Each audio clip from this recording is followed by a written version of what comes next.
मोदी सरकार ने भले ही अर्थव्यवस्था को पटरी पर लाने के लिए 20 लाख करोड़ रुपए के पैकेज का ऐलान किया है, लेकिन विपक्ष लगातार सरकार के आर्थिक पैकेज को लेकर सवाल खड़े कर रहा है। सिर्फ विपक्ष ही नहीं, कई रेटिंग एजेंसियां भी इसे मुसीबत से निपटने के लिए नाकाफी बता रही हैं।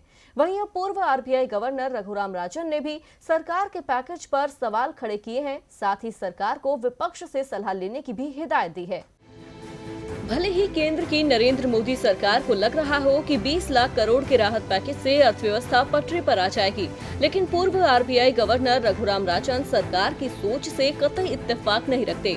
उनकी माने तो सरकार का पैकेज अपर्याप्त है और सिर्फ प्रवासी कामगारों को खाद्यान्न देने से काम नहीं चलने वाला। प्रवासी कामगारों को खाना बनाने के लिए सब्जी और तेल की जरूरत पड़ेगी, साथ ही उन्हें किराया भी चुकाना है। इसीलिए सरकार को प्रवासी कामगारों को नकदी देनी ही चाहिए थी। रघुराम राजन ने सरकार को विपक्ष के साथ विचार विमर्श करने की भी सलाह दी है।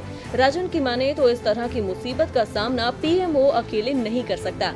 राजन ने कहा, दुनिया इस समय आर्थिक मुसीबत से जूझ रही है। इस समय हर संसाधन अपर्याप्त साबित होगा। विशेष तौर पर भारत के मामले में मुझे लगता है कि हमारी आर्थिक वृद्धि सुस्त पड़ चुकी है।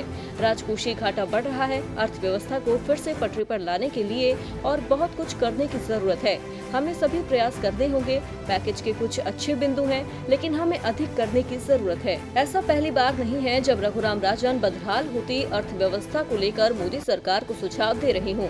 इससे पहले भी कई बार राजन मोदी सरकार के सामने अपनी बात रख चुके हैं। हाल ही में कांग्रेस सांसद राहुल गांधी से भी बातचीत के दौरान रघुराम राजन ने केंद्र को कई सुझाव दिए थे।